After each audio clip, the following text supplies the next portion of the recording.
Assalamu alaikum. Bonjour à tous.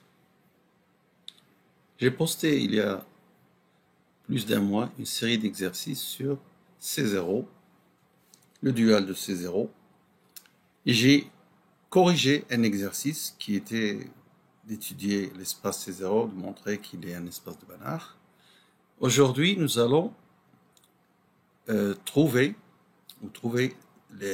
l'espace dual de C0.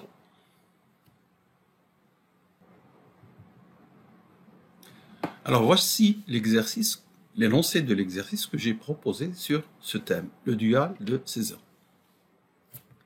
Alors on se donne l'espace L1 des suites complexes sommables, c'est-à-dire telles que cette série converge. Si cette suite est de cette forme, elle converge absolument. Et on définit sur l'espace qui est un espace de Banach pour cette norme, la norme qui est précisément la somme des modules de UK, k variant de 1 jusqu'à plus l'infini. On fixe un élément U de L1 pour définir une application de C0 vers C, et qui sera une forme linéaire. Alors cette application est définie ainsi. U fixé, LU d'un V variant dans C0, c'est sigma des UK, VK, les composantes de la suite fixe U avec les composantes de la suite dont on calcule l'image. Alors, montrer dans une première question que LU est une forme linéaire sur C0 et calculer sa norme. Forme linéaire continue, c'est-à-dire c'est un élément du dual. Alors, nous allons voir la solution de cette question.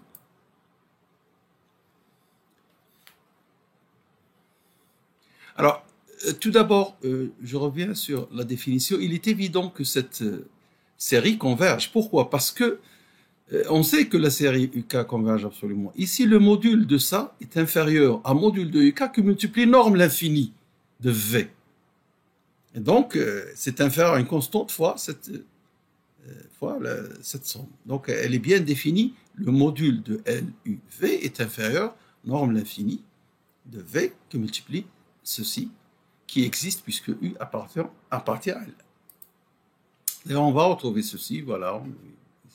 Bon, alors pour la linéarité, si vous mettez V plus lambda V', évidemment vous avez cette écriture. Pourquoi? Je reviens sur la définition. Si vous avez donc ici lambda V plus lambda V', vous aurez ici VK que multiplié lambda V'K. Et donc, d'après la linéarité, la multiplication, la distributivité de la multiplication par rapport à l'addition, vous pouvez donc déduire facilement ces relations. La linéarité, elle est évidente. Bon, alors, pour la continuité, voici le module LUV, c'est ça. Comme j'ai dit, chaque terme est inférieur à la norme, l'infini de V, puisque V est un élément de C0, rappelez-vous. Alors, du coup, donc, vous avez ici, ceci est inférieur à la somme des modules. Chaque module VK est inférieur à la norme l'infini, donc il y a une constante indépendante de K que je fais sortir, et donc je trouve norme de 1. Alors, cette écriture me permet de dire que LU est continue et sa norme est inférieure à ça parce que nous avons le module de LU de V est inférieur à une constante qui est V0, qui est norme de U1, que multiplie le module de V dans l'espace de départ qui est C0. Ainsi, LU est une forme linéaire continue telle que la norme de LU est inférieure à la norme de 1. Ce que nous allons faire maintenant, c'est de démontrer que cette norme est égale à norme de U. Alors pour cela, nous allons définir un élément Xn, un élément de C0, comme ça.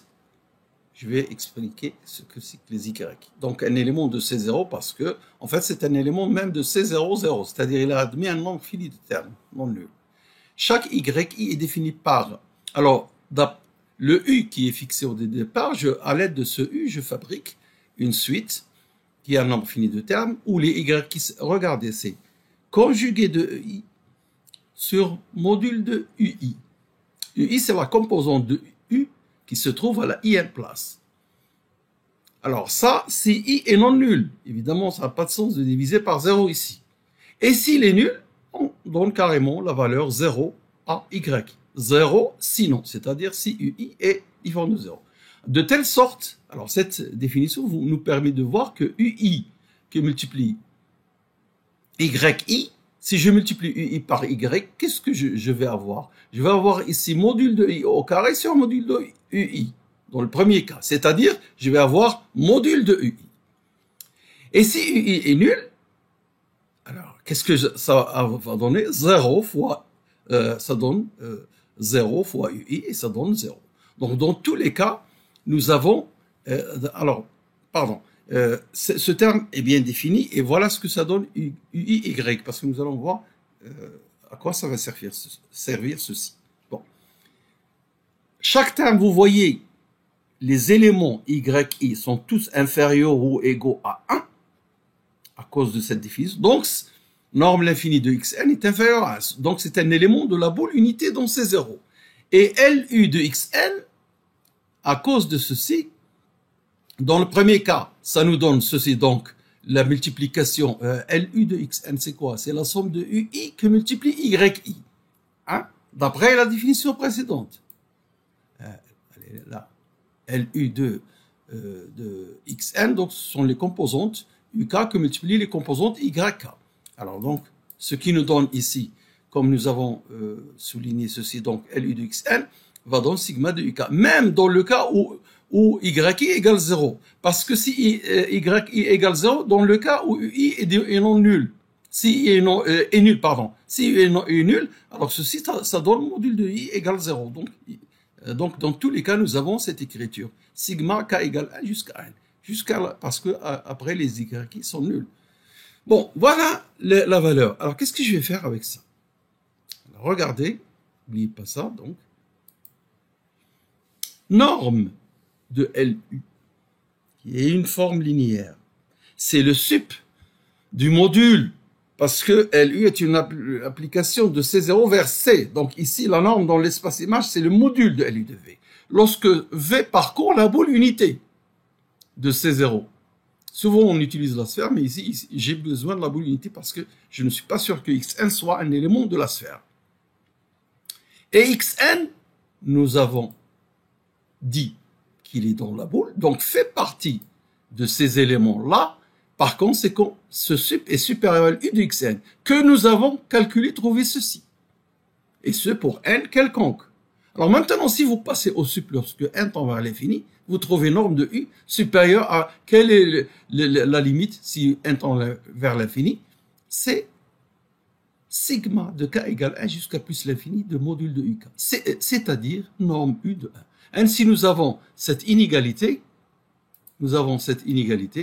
Et nous avons l'autre inégalité. Et donc, par conséquent, norme de LU est égale. Non, la norme de cette application linéaire, c'est la norme de U, cet élément fixé, dont dépend l'application LU. Bon, alors nous avons donc terminé cette question, le calcul de la norme, après avoir démontré que LU est linéaire et continue. Alors dans la deuxième question, nous avons utilisé cette application. Donc, revenons à l'énoncé pour voir quelle est la deuxième question. Alors, pour chaque U, j'ai défini une forme linéaire continue. Alors, je me pose la question, en fait, je pose cette application L, qui à U fait correspondre LU, qui sera en même temps L, entre parenthèses, de U, de L de U. Cette application montrait que c'est un isomorphisme de L1, donc pour U de L1, j'ai défini LU, ce qui donne une application. Montrer que c'est un isomorphisme isométrique de L1 sur le dual. Nous avons vu que LU est un élément du dual, d'après la première question. Donc, il est naturel de poser cette application et de regarder qu'est-ce qu'elle a comme propriété. Alors, nous disons que c'est un isomorphisme isométrique. Alors, isomorphisme, qu'est-ce que ça veut dire? Ça veut dire qu'elle est, d'abord, qu'elle est bijective, linéaire, continue, et sa réciproque est continue. Isométrique, ça veut dire qu'elle conserve la norme, et ça, on l'a déjà vu dans la première. Nous avons vu que mon norme de LU est égale à norme de U, donc elle est norme de LU dans C'0, que nous avons calculé, est égale à la norme de U dans L1. Donc c'est bien une application isométrique. Alors je montre maintenant que c'est un isomorphisme.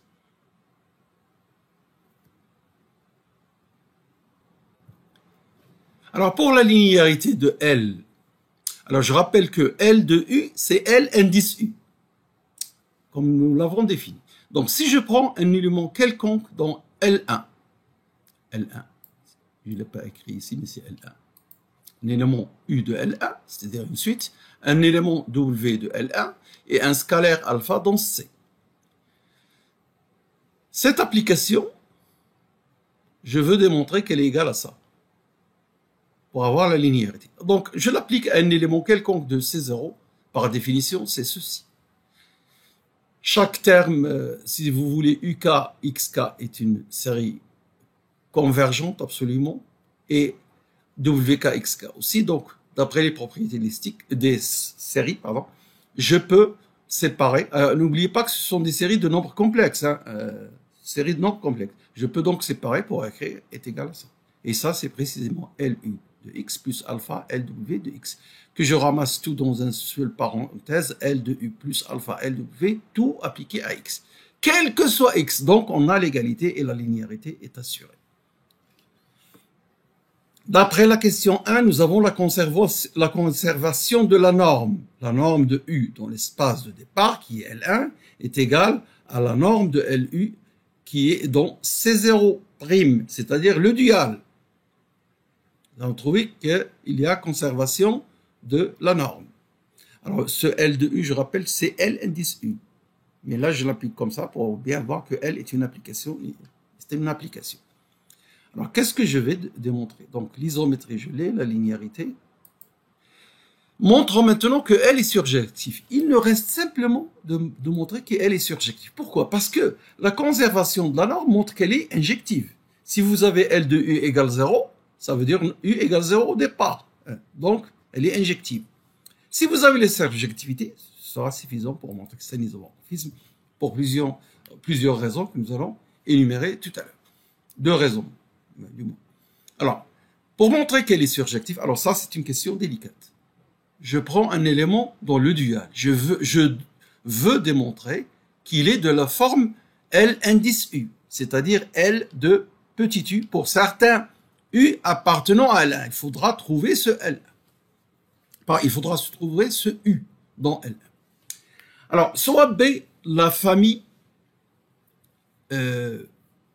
connue, en utilisant L1, dans L2, etc., des suites EN. EN est une suite dont les valeurs sont toutes nulles sauf à la position petit n où elle vaut 1. Alors d'abord, je dois préciser. Souvent, les étudiants confondent lorsque je leur pose des problèmes sur L1, L2, etc. Ils croient que c'est une base hilbertienne. Mais ici, on parle de L1. Il n'y a pas de base hilbertienne dans L1. L1, c'est un espace de Banach, ce n'est pas un espace de Hilbert. Ça, c'est une famille qui existe dans L1 et dans L2 aussi. Alors, je vais montrer précisément ce qu'elle vaut, cette famille. Quelle est sa définition exacte? Voilà. En, c'est la suite 0, 0, 0, jusqu'à la énième place où on a 1, et après la énième place que des 0. Voilà. C'est clair. On peut la définir grâce au symbole de Kronecker. Donc, cette famille étant connue, sa définition claire et nette, c'est ça. Alors, soit xk un élément quelconque dans C0. Alors, je dis que x est égal à la somme de k égale à plus 1 jusqu'à plus l'infini est égal à la limite de ceci. Je reviens ici. Donc, xn, c'est ça. x1, x2 jusqu'à xn. Nous avons déjà utilisé ça. Je vais vous rappeler où nous avons vu ceci. Donc, c'est la somme de, avec cette définition, c'est la somme de xk, ek. Elle tend vers x, qui est la suite entière. Tend vers x, xk, k appartenant à. Je vais vous montrer où est-ce que nous avons vu ceci. Parce que ça, ce que je fais ici, c'est une série de 3 exercices pour étudier l'espace C0. Pour étudier l'espace C0. Et donc le premier exercice, nous l'avons vu, et maintenant le deuxième exercice. Alors je vais revenir sur la solution du premier exercice pour voir pourquoi nous avons ceci tend vers la suite X. Une suite X. Au départ, je définis ceci, X. Au départ, j'ai ça. Si je définis un élément de C0, attention, un élément de C0, alors je dis que cette suite partielle, si je peux m'exprimer comme ça, tend vers X. Revenons en arrière pour voir où nous avons vu ça. Dans le premier exercice, nous avons montré que C00 est dense dans C0. Dense dans C0. Alors, la deuxième question. Voilà, si vous prenez une suite dans C0, vous définissez cette suite XN comme je l'ai montré dans le tableau, hein, écrit à la main. L'élément, c'est un élément de C00, mais c'est un élément de C0 aussi. Alors, cette suite converge vers X. Nous l'avons montré. Revenez dans la vidéo précédente, vous allez voir ça. Alors, pour X appartenant à C0, quelle est la définition de C0? C'est les suites complexes telles qui tendent vers 0. Donc, nous avons ceci qui nous permet de montrer que ça tend vers est inférieur à epsilon à partir d'un certain rang. Je ne détaille pas parce que j'ai déjà fait ça. Revenez sur la vidéo. Alors, qu'est-ce que je vous rappelle ici? Que Xn tend vers X. Et ce Xn, c'est sigma de Xk EK, avec la définition des éléments EK. Voilà donc la démonstration. Donc maintenant, je vais revenir sur où est-ce que je me suis arrêté. Donc, alors, le Xn, c'est ça. X indice grand N, c'est ça. X indice grand N. Sigma de xk égale jusqu'à n xk ek tend vers ceci parce que j'ai démontré que xn tend vers x. Et qu'est-ce que ça veut dire ceci tend vers x? Ça veut dire que x est égal à cette série. Est égal à cette série. Donc c'est 0. Alors, puisque psi est continu, donc j'ai pris un psi qui est continu. C'est un élément du dual de C0. Donc il est continu. Alors, psi de x, c'est psi de x, c'est cette limite. Donc c'est la limite d'interversion grâce à la continuité. C'est la limite de phi de ce truc-là, de xn. Et d'après la linéarité, c'est sigma de xk psi de ek. Donc c'est la limite. Et ça veut dire quoi? Ça, par définition, alors cette limite existe, parce qu'on est parti de quelque chose qui est bien défini. Alors ça donne ceci. La définition de ça, c'est limite de k égale 1 jusqu'à petit n lorsque 1 tend vers plus l'infini. Alors vous voyez que psi de x s'exprime sous la forme d'un certain L de U ou, alors c'est ça qui m'inspire pour prendre le U, alors je vais l'appeler A, les psi de ek. Donc je définis A et au lieu de l'appeler U, je l'ai appelé A. Psi de n appartenant à n étoile, cette suite-là. Mais je dois m'assurer qu'elle est dans L1. Je dois m'assurer qu'elle est dans L1. J'ai démontré que cette expression me donne la forme de L indice A de l'élément X. Mais je dois m'assurer que cette suite que j'ai choisie, que j'ai définie A, est bien un élément de L1. Ce qui n'est pas évident. Alors regardez la démonstration, comment on va la faire. Donc on va prendre UN comme on l'a pris tout à l'heure xn, l'élément de C0 qui admet un premier élément, grand N premier élément défini ainsi. C'est pas par hasard que je fais ça, parce que vous allez voir qu'est-ce que ça donne. Psi de EI conjugué sur module de psi de EI. Je rappelle que ce sont des complexes, puisque psi va de L1 vers C0.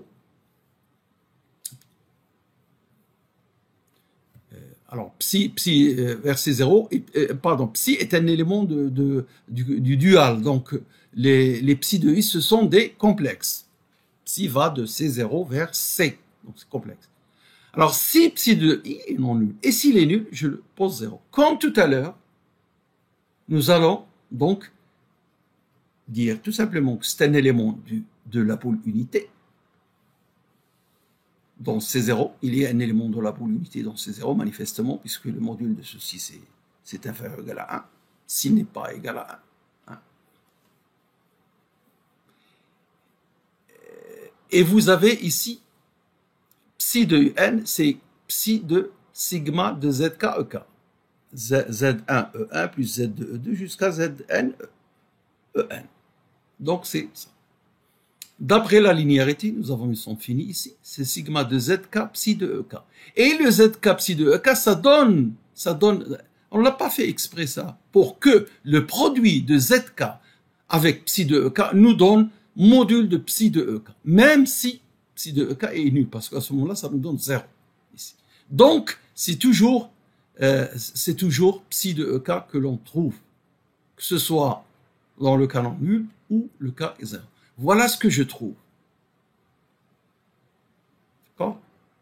Norme de UN est inférieure à 1 et j'ai la valeur psi de UN est égale à ceci exactement pour tout n. Alors maintenant, puisque psi est continu, cette valeur qui est égale à psi de UN, qui est égale aussi au module de psi de UN, puisque c'est positif, d'après les continuités, c'est inférieur à la norme de psi. Pourquoi norme de psi existe? Parce que psi, au départ, c'est un élément de C0', c'est un élément du dual, donc ça existe. Que multiplier la norme de n, d'après cette remarque, c'est inférieur à 1, donc nous avons ceci est inférieur.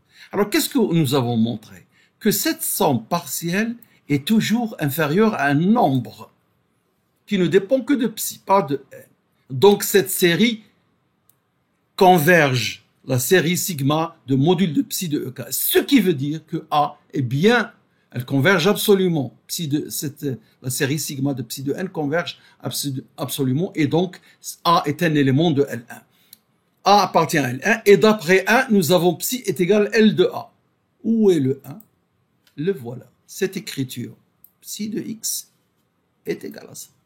Donc ça veut dire, ça c'est L A ou L de A comme vous voulez, LA de X. Donc j'ai démontré que chaque psi dans le dual de C0 admet un antécédent. En conclusion, qu'est-ce que nous avons? L'application L est linéaire, continue, injective parce qu'elle est isométrique, d'après la question numéro 1, et surjective, donc elle est bijective. Alors, de deux façons, je te montre que c'est un isomorphisme. D'abord, soit en utilisant le théorème de Banach, puisque ici vous avez, elle est surjective d'un Banach vers un Banach, le dual de C0 est aussi, nous avons vu que C0 est un Banach, son dual aussi. Donc, si une application est linéaire, continue, bijective, alors c'est un isomorphisme. Pour cette raison. Ou bien, on peut dire tout simplement, puisqu'elle est linéaire, continue et bijective, sa réciproque est continue parce que c'est une isométrie. La réciproque, automatiquement, elle est continue. Et donc, maintenant, nous avons une isométrie, un isomorphisme isométrique entre L1 et C0', c'est-à-dire le dual. C'est pourquoi on identifie le dual de C0 avec L1. Et on peut dire que le dual de C0, c'est L1. Voilà donc cette vidéo où il y a des choses assez compliquées pour démontrer certains passages. J'espère que vous avez bien profité de cette vidéo et la série de ces exercices continue avec un exercice important qui va nous montrer que C0 n'est pas réflexif. Merci de votre attention. Au revoir.